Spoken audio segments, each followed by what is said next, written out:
ಯತೀಂದ್ರ ಅವರು ಮಾತಾಡಿದ್ದಾರೆ. ಈಗ ಸಂದರ್ಭ ಇಲ್ಲ ಅಂತ ಹೇಳಿದ್ದಾರೆ.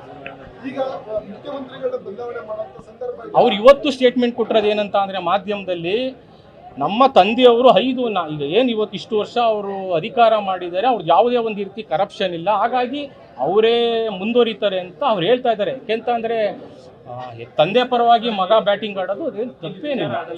ಸ್ವಾಮೀಜಿಗಳು ಮಾತಾಡೋದನ್ನ ಅವರು ಕೌಂಟರ್ ಮಾಡ್ತಾರೆ, ಶಾಸಕರು ಮಾತಾಡ್ತಾರೆ, ಹೊರಗಡೆ ಅವ್ರು ಯಾಕೆ ಮಾತಾಡ್ತಾರೆ ಅನ್ನೋ ಒಂದು ಮಾತನ್ನು ಹೇಳ್ತಾರೆ ಯತೀಂದ್ರ ಅವರು. ಥರ ಅವ್ರು ಹೇಳ್ತಾ ಇರೋದು ಅವರ ಒಂದು ಮುಖದ ನ್ಯಾಯಕ್ಕೆ ಅವ್ರು ಮಾತಾಡ್ತಾ ಇದ್ದಾರೆ ಅಷ್ಟೇನೆ.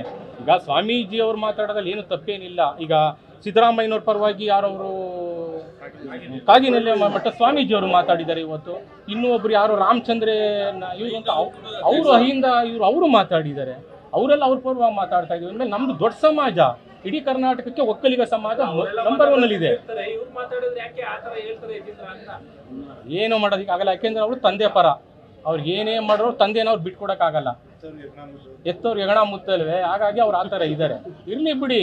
ಯಾಕೆ ಅಂತ ಅಂದರೆ ಇವತ್ತೊಂದು ದಿವಸ ಈಗ ಹೇಗೆ ನಡೀತಾ ಇದೆ ಅಂತ ಅಂದರೆ ಅಟ್ಲೀಸ್ಟು ಸಿದ್ದರಾಮಯ್ಯನವರು ಅವ್ರ ಹಿಂದೆನೇ ಇದ್ದಾರೆ ಎಷ್ಟೋ ಜನ. ಈಗ ರಾಜಣ್ಣವ್ರಿಗೆ ಈಗ ಮಂತ್ರಿ ಸ್ಥಾನ ಕಳೆದಿದೆ ಅಂತ ಗೊತ್ತಿದ್ರು ಅವ್ರಿಗಿನ್ನೂ ಆ ಮಾತನ್ನ ಟಾಕಿಂಗ್ನ ಇನ್ನೂ ಕಡಿಮೆ ಮಾಡ್ಕೊಳಕ್ಕಾಗ್ತಾ ಇಲ್ಲ ಅವ್ರಿಗೆ, ಅಲ್ವೇ? ಯಾಕೆಂತ ಅಂದರೆ ಈಗ ಅವ್ರು ಏನಕ್ಕೆ ನಾನು ಮಂತ್ರಿ ಸ್ಥಾನ ಕಿತ್ಕೊಂಡ್ರು ಅಂತೂ ಅವ್ರಿಗೆ ಇನ್ನೂ ಗೊತ್ತಿಲ್ಲ. ಅವ್ರು ಮಾತಾಡ್ತಾ ಇರುವಂತಹ ಲೂಸ್ ಟಾಕ್ ಮಾತುಗಳು, ಅಲ್ವೇ? ಇದೇ ಸುಮಾರು ವರ್ಷಗಳ ಹಿಂದೆ ನಮ್ಮ ಲೋಕಸಭಾ ಸದಸ್ಯರಂತ ವಿಶ್ವನಾಥರವರು HD ದೇವೇಗೌಡರ ವಿರುದ್ಧ ಬರೀ ದಿನ ಬೆಳಿಗ್ಗೆ ಆಯಿತು ಅಂದರೆ HD ದೇವೇಗೌಡರ ವಿರುದ್ಧ ಬೈಯರು, ಬೆಳಿಗ್ಗೆ ಆಯಿತು ಅಂದರೂ ಬೈಯರು, ಮಧ್ಯಾಹ್ನ ಆಯಿತು ಅಂದರೂ ಬೈಯರು. ಅವ್ರಿಗೆ ಮಾಧ್ಯಮದ ಮುಂದೆ HD ದೇವೇಗೌಡರು ಬೈಯೋದೇ ಒಂದು ಕೆಲಸ ಆಗ್ಬಿಟ್ಟಿತ್ತು. ಅದಕ್ಕೆ ನಮ್ಮ ಒಕ್ಕಲಿಗರು ಏನು ಕೊಟ್ಟೋ ಅವತ್ತು ಇದಕ್ಕೆ ಪ್ರತಾಪ್ ಸಿಂಹನಂತಿಯವರು ಹೊಸಬ್ರು ಬಂದರು. ಅವತ್ತು ಇಡೀ ಒಕ್ಕಲಿಗರು ಒಗ್ಗಟ್ಟಾದರು, ಪ್ರತಾಪ್ ಸಿಂಹ ಅವ್ರ ಪರ ನಿಂತ್ಕೊಂಡ್ರು. ಅವತ್ತೇನು ಅಂತ ಒಕ್ಕಲಿಗರ ಗತ್ತನ್ನ ತೋರಿಸಿರೋದು ಇವತ್ತವರೆಗೂ ನಾವು ಅದೇ ಥರ ಇದ್ದೀವಿ.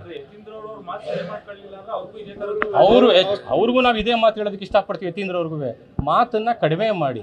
ಯಾಕೆ ಅಂತ ಅಂದರೆ ನೀವು ಈ ಥರ ಎಲ್ಲ ಮಾತಾಡೋದು ನಿಮ್ಮ ಒಂದು ಶಾಸಕ ಸ್ಥಾನಕ್ಕೆ ಅದು ಅರ್ಹನಲ್ಲ. ದಯಮಾಡಿ ಅದನ್ನು ಮಾತನ್ನು ಕಡಿಮೆ ಮಾಡಿ. ನೀವು ರಾಜಕೀಯದಲ್ಲಿ ಬೆಳಿಬೇಕು ಅಂತ ಆಸೆ ಇಟ್ಕೊಂಡಿದ್ದೀರಾ, ಇದನ್ನೆಲ್ಲ ಬಿಟ್ಟು. ಯಾಕೆಂದರೆ DK ಶಿವಕುಮಾರ್ ಅವರು ಆಗ್ತಾ ಇದ್ದಾರೆ, ಅವರು ಒಬ್ಬರು ನಮ್ಮವರೇ ಅಲ್ವೇ, ಎಲ್ಲರೂ ಒಬ್ಬರು ಇದಲ್ವೇ. ಅವರು 50 ವರ್ಷ ಸೇವೆ ಮಾಡಿದ್ದೀರಿ ಅಲ್ವೇ, DK ಶಿವಕುಮಾರ್ ಸೇವೆ ಮಾಡಿದ್ದಾರೆ ಅವರು. ಈಗ ಸಿದ್ದರಾಮಯ್ಯನವ್ರು ಬಂದಿರೋದು ಎಷ್ಟು 2007-8 ಅಲ್ಲೇನೋ ಬಂದಿದ್ದಾರೆ. ಇವರು 50 ವರ್ಷದಿಂದ ಸೇವೆ ಮಾಡಿರೋರು ಯಾರು DK ಶಿವಕುಮಾರ್. ಅಂಥವ್ರಿಗೊಂದು ಪ್ರಾಮುಖ್ಯತೆ ಕೊಡಿ ಅಂತ ನಾವು ಆಕಲಿಂದ ಕೇಳ್ತಾ ಇದ್ದೀವಿ. Thank you sir. ಅವ್ರಿಗೂ ನಾವು ಇದೇ ಮಾತು ಹೇಳೋದಕ್ಕೆ ಇಷ್ಟಪಡ್ತೀವಿ. ಯತೀಂದ್ರ ಅವ್ರಿಗೂ ಮಾತನ್ನು ಕಡಿಮೆ ಮಾಡಿ. ಯಾಕೆ ಅಂತ ಅಂದರೆ ನೀವು ಈ ಥರ ಎಲ್ಲ ಮಾತಾಡೋದು ನಿಮ್ಮ ಒಂದು ಶಾಸಕ ಸ್ಥಾನಕ್ಕೆ ಅದು ಅರ್ಹನಲ್ಲ.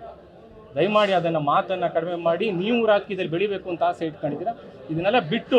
ಯಾಕೆಂದರೆ DK ಶಿವಕುಮಾರ್ ಅವರು ಆಗ್ತಾ ಇದ್ದಾರೆ, ಅವರು ಒಬ್ಬರು ನಮ್ಮವರೇ ಅಲ್ವೇ, ಎಲ್ಲರೂ ಒಬ್ಬರು ಇದಲ್ವೇ. ಅವರು 50 ವರ್ಷ ಸೇವೆ ಮಾಡಿದ್ದೀರಿ ಅಲ್ವೇ, DK ಶಿವಕುಮಾರ್ ಸೇವೆ ಮಾಡಿದ್ದಾರೆ ಅವರು.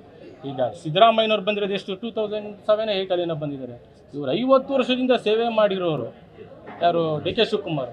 ಅಂಥವ್ರಿಗೊಂದು ಪ್ರಾಮುಖ್ಯತೆ ಕೊಡಿ ಅಂತ ನಾವು ಆಕಲಿಂದ ಕೇಳ್ತಾ ಇದ್ದೀವಿ. Thank you sir.